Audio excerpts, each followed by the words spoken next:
بسم اللہ الرحمن الرحیم۔ تفسیر المنطق کے سبق 11 میں خوش آمدید۔ آج کے سبق میں ہم جنس اور فصل کی دو قسمیں پڑھیں گے۔ مسئلہ ہم پہلے تفصیل سے سمجھ چکے ہیں، آج کے اس پارٹ میں ہم کتاب سے متعلقہ عبارت کو حل کریں گے۔ تو حضرت یہی فرما رہے ہیں کہ جنس کی دو قسمیں ہیں، ایک ہے جنس قریب اور دوسرا ہے جنس بعید۔ پہلے جنس قریب کو بتایا کہ جنس قریب کسی ماہیت کی وہ جنس ہے کہ اس کی جزیات میں جن دو جزی یا زیادہ سے سوال کیا جائے تو جواب میں وہی جنس واقع ہو۔ دیکھیں، جنس آپ کو معلوم ہے کہ وہ ایک مفہوم ہوتا ہے، ایک کلی ہوتا ہے جس کے ماتحت مختلف حقائق اور مختلف افراد ہوتے ہیں، مختلف جزیات ہوتی ہیں جن کی حقیقتیں جدا جدا ہوتی ہیں۔ تو اگر اس کے بارے میں سوال کیا جائے تو جواب میں وہی جنس آنی چاہیے، یعنی آپ نے کوئی ایسا جزو مشترک بتانا ہے جو اس کے تمام اجزاء تمام افراد کے اندر پایا جاتا ہو۔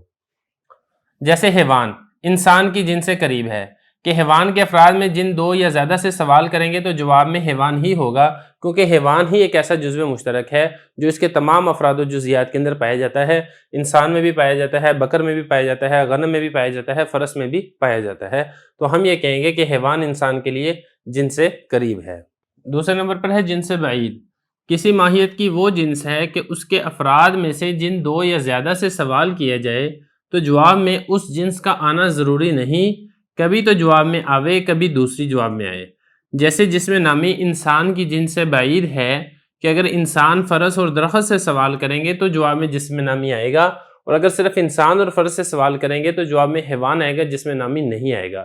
دیکھیں، یہ بات دو طریقوں سے ہم نے سمجھی ہے۔ ایک طریقے سے ہم نے 9ویں سبق کے اندر سمجھی تھی، اس میں ہم نے یہ سمجھا تھا کہ تعریف کا جامع لجمیع الافراد اور مانع دخول غیر ہونا چاہیے۔ تو اگر ان تینوں کے بارے میں سوال کیا جائے گا، انسان، فرس اور درخت، تو پھر آپ جواب میں حیوان نہیں کہہ سکتے، کیونکہ اگر آپ جواب میں حیوان کہیں گے تو پھر تعریف تمام افراد کو جامع نہیں ہوگی، درخت اس سے نکل جائے گا کیونکہ درخت حیوان نہیں ہے۔ لیکن جب آپ جسم نامی کہیں گے تو پھر درخت بھی آ جائے گا، تو تعریف اپنے تمام افراد کو صادق آ جائے گی۔ ایک ہم نے اس طریقے سے سمجھا تھا۔ دوسرا ہم نے اس طریقے سے سمجھا تھا کہ تعریف کے لیے جب کسی ایسی ماہیت کے بارے میں سوال کیا جائے جس کے افراد کے حقائق الگ الگ ہوں تو جزو مشترک سے جواب دیا جاتا ہے، اور جزو مشترک اس میں جسم نامی ہی ہے، اس لیے جسم نامی سے ہی جواب دیا جائے گا۔ یہ تو ہم نے 9ویں سبق کے اعتبار سے سمجھی تھی۔ لیکن جو 10ویں سبق کے اعتبار سے جو میں نے آپ کو پہلے مسئلہ سمجھایا تھا، اس میں ہم نے اس کو دوسرے طریقے سے سمجھا تھا۔ اس میں ہم نے یہ سمجھا تھا کہ جنس قریب وہ ہوتا ہے کہ جس کے جنس میں اور اس کے فصلوں میں بغیر کوئی واسطہ ہو، کوئی واسطہ نہ ہو درمیان میں، اور جو جنس بعید وہ ہوتا ہے جس میں درمیان میں کوئی نہ کوئی واسطہ آئے۔ اب یہاں پہ دیکھیں، انسان اور فرس کے لیے درمیان میں واسطہ آئے گا حیوان کا، لیکن درخت کے لیے واسطہ نہیں آئے گا حیوان کا، بلکہ درخت اس جسم نامی کے لیے براہ راست فصل بنے گی، اور ہم یہ بھی کہیں گے جسم نامی درخت کی جنس قریب ہے لیکن انسان اور فرس کی جنس بعید ہے۔ تو یہ دو طریقوں سے بات ہے، دو طریقوں سے سمجھائی اس لیے تھی تاکہ بات کو سمجھنا ذرا آسان ہو جائے۔ جنس قریب اور جنس بعید ہم نے سمجھ لیا ہے، یہاں سے آگے فصل شروع کر رہے ہیں۔ تو بتایا کہ فصل کی دو قسمیں ہیں، ایک ہے فصل قریب اور دوسرا ہے فصل بعید۔ فصل قریب کس کو کہتے ہیں؟ کسی ماہیت کا وہ فصل ہے کہ جنس قریب میں جو جزیات اس ماہیت کے اندر شریک ہیں، کیونکہ جب جنس ہوگا تو اس کی جزیات و افراد ایسے ہوں گے جن کے حقائق الگ الگ ہوں گے، ان حقائق کو جو چیز الگ کرے گی وہ چیز الگ کرنے والی ہوگی فصل، جیسا کہ آپ فصل کے بارے میں تفصیل سے پہلے سمجھ چکے ہیں۔ وہ فصل ان جزیات سے اس ماہیت کو جدا کرے، جن سے قریب کی جزیات سے جو فصل جدا کر رہی ہے اس کو کہا جائے گا فصل قریب۔ جیسے انسان، بکر، غنم، حمار، فرس، دیکھو حیوان ہونے میں سب شریک ہیں، اور حیوان انسان کی جنس قریب ہے، اور ناطق انسان کو بکر، غنم وغیرہ سے جدا کرتا ہے، تو ہم یہ کہیں گے کہ ناطق انسان کے لیے فصل قریب ہے۔ تو انہوں نے اس کو دوسرے طریقے سے سمجھایا ہے، اور میں نے جو آپ کو پہلے سمجھایا تھا وہ دوسرے طریقے سے سمجھایا تھا، لیکن بات اور خلاصہ اور مفہوم دونوں کا ایک ہی ہے۔ فصل بعید کو دیکھیں، کسی ماہیت کا وہ فصل ہے کہ جن سے بعید میں جو جزیات اس ماہیت کے اندر شریک ہیں وہ فصل ان جزیات سے اس ماہیت کو الگ کر دیتا ہے، اور جن سے قریب میں جو شریک ہیں ان سے جدا نہیں کرتا۔ جیسے حساس انسان کا فصل بعید ہے کہ جس میں نامی میں جو انسان کے شریک ہیں ان سے حساس تمیز دیتا ہے، مطلب الگ کرتا ہے، اور حیوان میں جو شریک ہیں ان سے الگ نہیں کرتا۔ تو فصل بعید کس کو کہتے ہیں کہ جو افراد اور جزیات اس ماہیت کے اندر شریک ہیں، جو جن سے بعید کے اندر شریک ہیں اس سے تو یہ تمیز دیتا ہے، جن سے قریب کے اندر تمیز نہیں دیتا۔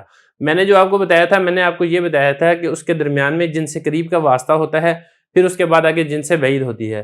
اگر ہم اسی کو مثال سے سمجھ لیتے ہیں تو دیکھیں، اگر کوئی انسان کی تعریف کرتا ہے حساس کی، تو اس سے پہلے آپ یہ سمجھیں کہ پہلے ہوتا ہے جسم نامی، پھر جسم نامی کی دو قسمیں ہیں، ایک ہے حساس، دوسری ہے غیر حساس، جس کو ہم کہتے ہیں جسم نامی مطلق بھی کہتے ہیں۔ پھر حساس یعنی حیوان ہے، حیوان کی آگے مختلف اقسام ہیں، جیسا کہ اس کی ایک قسم ہے انسان۔ اور غیر حساسی، اس کی مثال جیسے درخت۔ اب اس میں آپ یہ دیکھیں کہ جو انسان ہے یہ حیوان کے لیے تو فصل قریب ہے، لیکن یہی انسان حساس کے لیے فصل بعید ہے، کیونکہ درمیان میں حیوان کا واسطہ آ گیا۔ میں نے آپ کو اس طریقے سے سمجھایا تھا، لیکن یہاں پر جو یہ کہہ رہے ہیں کہ جو جنس بعید کے جو افراد ہیں، اب جنس بعید یعنی جسم نامی، اس کے دو افراد ہیں، ایک حساس ہے، دوسرا غیر حساس ہے۔ حساس جیسے حیوان، غیر حساس جیسے درخت۔ تو اس ماہیت میں جو افراد شریک ہیں، فصل ان جزیات سے اس ماہیت کو علیحدہ کرے گا۔ جیسے کہ جب ہم نے انسان کی طرف حساس کی تو پھر غیر حساس درخت نکل جائے گا، لیکن جو اس کی جنس قریب حیوان کے افراد ہیں وہ تو انسان کی طرف حساس کرنے سے نہیں نکلیں گے، اس کے لیے آپ کو ناطق کی تعریف کرنی پڑے گی جو کہ اس کا فصل قریب بن رہا ہے۔ تو یہ ایک ذرا سمجھنے کی چیز ہے جس کو اچھے طریقے سے سمجھیں۔ اس سبق کے جو باقی سارے پارٹ ہیں ان کو ملا کے سمجھیں گے تو پھر بات کا سمجھنا آسان ہو جائے گا۔